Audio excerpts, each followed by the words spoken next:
History में थोड़ा सा पीछे जाते हैं, खिलाफत उस्मानिया इस तरफ मौजूद थी, उस तरफ मुग़लिया सल्तनत मौजूद थी, और वो ये सारी, और बैलेंस ऑफ पावर था एक तरह का, कि एक बहुत बड़ा ज़मीन का ख़ित्ता है जिसके ऊपर मुस्लिम वर्ल्ड जो है वो हुकूमत कर रहा है, और दूसरी तरफ जो है वो उनका जो एनिमी है या जो राइवल के तौर पे हम कह सकते हैं वो जो वेस्टर्न वर्ल्ड है वो था।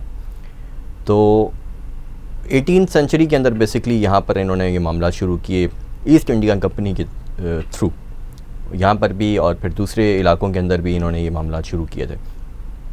थोड़ा सा वहाँ से बताएं कि जब फिर ये फ़र्स्ट वर्ल्ड वॉर हुई, सेकंड वर्ल्ड वॉर हुई, उसके अंदर फिर उसके नतीजे के अंदर जो है वो वहाँ से इस ख़ित्ते से जो है वो खिलाफत उस्मानिया, सल्तनत उस्मानिया का ख़ात्मा हुआ, और इस तरफ से मुग़लिया सल्तनत का ख़ात्मा हुआ, और वो सब चीज़ें जो है वो बंद कर दी गई एक डब्बे के अंदर। और उसके बाद जो है वो फिर एक रूल उनका चला, ब्रिटिश राज, और उसके बाद जो है वो 1947 के अंदर ये इन्होंने सेटल डाउन करने के लिए एक इंडिया बना दिया, एक पाकिस्तान बना दिया। आप थोड़ा सा इसके ऊपर रोशनी डालें कि ये जब यहाँ से गए तभी इन्होंने ऐसे लीडर्स यहाँ पर छोड़े थे दोनों ममालिक के अंदर, सिर्फ पाकिस्तान की बात नहीं करूँगा मैं, लेकिन मैं इंडिया की बात करूँगा, इसलिए कि रूल तो इनको इन सब के ऊपर करना होता है, चाहे उनका ताल्लुक़ किसी मज़हब से हो। ज़ाहिर है मुसलमानों के ऊपर थोड़ा सा इनका दबाव अपना बनाने के लिए ये ज़्यादा काम करते हैं इनके ऊपर, क्योंकि बाकियों के साथ तो सेटलमेंट दूसरी अंदाज में भी हो जाती है ना, लेकिन ये मुसलमानों को तो अपना सबसे ज़्यादा दुश्मन भी समझते हैं, एक्सप्लॉटेशन भी मुसलमानों के साथ ज़्यादा करते हैं। इसकी वजह जो है वो ज़ाहिर वो शैतानियत भी है जिसके पीछे ये लोग चलते हैं। थोड़ा सा इसके ऊपर रोशनी डालिए कि इन्होंने ये जो सारा प्लान है ये किस तरह यहाँ पर सेटअप किया था।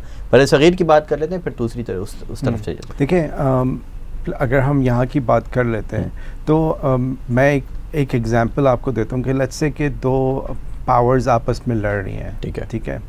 तो लेट्स से कि एक को लग रहा है कि अब जो है ना उनकी डिफीट जो है एमिनेंट है, यानी वो जो है ना हारना है। अब हारने के अंदर उनको लग रहा है कि जो जिस ज़मीन पे वो बैठे हैं उसका कुछ हिस्सा जो है ना उनको गिव अप करना पड़ेगा, ठीक है। और उनको पता है कि ये अगर हम जब हिस्सा गिव अप करेंगे तो हमारी एनिमी के पास जाएगा, तो वो ऐसे ही तो अपने खित्ते को नहीं छोड़ के जाएंगे, वो वहाँ पे माइनफील्ड बिछा के जाते हैं। इन्वेस्टमेंट किया है। आई मीन अब वो चाहते हैं कि भाई ठीक है। और मैं इसकी एक और भी मिसाल थोड़े रिसेंट टाइम्स में अभी आपको दे देता हूँ। जिस तरह से जब इराक़ और कुवैत की जब जंग हुई थी 90s के अंदर, तो जब इराक़ ने कुवैत पे कब्ज़ा कर लिया था, जब इराक़ को लगा कि अब उसको शिकस्त हो रही है और अब मुझे वापस अपने बॉर्डर्स के अंदर जाना पड़ेगा और कुवैत को गिव अप करना पड़ेगा, उन्होंने कुवैत के अंदर जो एसेट था उनका ऑयल के वेल्स को आग लगा दी थी। तकरीबन 950 के करीब ऑयल वेल्स, तो उन्होंने सब ऑयल वेल्स को आग लगा के गए थे वो। और ये आई मीन क्योंकि उन्होंने उसका जो सद्दाम हुसैन का उस वक्त मानसा ये था कि भाई आप लोग ऑयल की वजह से ये सब चीज़ें करो ना, लो मैं आपकी जो है ना आपको बताता हूँ। तो वो उस ऑयल को बुझाने में तकरीबन 2-3 साल लगे थे, वो इतनी ज़्यादा आग लगा गए थे। तो ये मैं आपको ये बता रहा हूँ कि दिस इज़ हाउ माइनफील्ड्स इंसान लगाता है, चाहे वो उसने ऑयल के ऑयल के वेल्स को आग लगा दी, या आप अभी देखें कि जितने भी कॉन्फ्लिक्ट जोन्स हैं, बहुत सारे कॉन्फ्लिक्ट जोन्स हैं अभी भी, जैसे वियतनाम है, वहाँ पे बच्चे फील्ड्स में नहीं जाते क्योंकि वहाँ पे अमेरिकन माइंस डाल के गए थे, ठीक है ना। अभी भी माइंड से जो है ना लोग मरते हैं, अपने लिम्स खो देते हैं। अफ़गानिस्तान में भी इस तरह के बहुत सारे इंस्टेंस हैं। तो ये माइंड फील्ड्स बिठा के गए। तो जब हमने उनको 1947 में इंडिपेंडेंस ली बड़े सग़ीर के अंदर, और इंडिया बना, पाकिस्तान बना, ईस्ट पाकिस्तान, वेस्ट पाकिस्तान, और फिर लेकिन उन्होंने यहाँ पे माइंड फील्ड्स उस तरह से नहीं बिछाई, आई मीन लिटरली स्पीकिंग, लेकिन वो माइंड फील्ड्स ऐसे सेट फिजिकल माइंड फील्ड्स नहीं थी, हाँ, वो मेंटल थी बेसिकली। वो आई मीन उन्होंने बेसिकली अपने ऐसे सिस्टम्स छोड़ के गए हैं वो यहाँ पे, कि वो अभी हाँ रिप्रेजेंटेटिव्स भी छोड़ के गए हैं, बिल्कुल। और आई मीन जानबूझ के ये फसादी नेचर है, ये फसादी नेचर है। आई मीन कुरान के अंदर ऐसी चीज़, ऐसे लोगों का बिल्कुल सूरह बकरा के अंदर ही शुरू में ही जिक्र है, ठीक है ना। ये लोग क्लेम करते हैं कि हम तो पीस मेकर्स हैं, लेकिन ये सबसे बड़े फसाद हैं।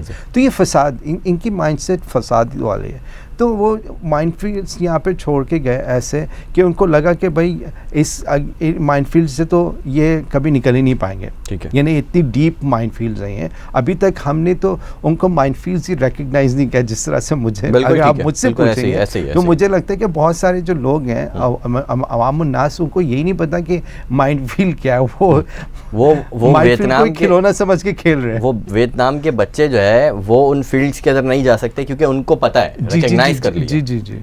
यहाँ तो उन्होंने इतना बड़ा काम किया है कि ये रिकग्नाइज कर ही ना सकें सालों तक और इनकी नस्लों तक। राइट। तो यही और ऐसी यही चीज़ें फ्रांस ने यूरोप के अंदर की थी, यही चीज़ें यूएस ने अपना साउथ अमेरिका में की हैं, और ब्रिटेन और फ्रांस ने मिलके मिडिल ईस्ट में भी की हैं। यानी अगर हमें ये लगता है कि ये सब प्लान्ड आउट नहीं था, ये बिल्कुल प्लान्ड आउट था।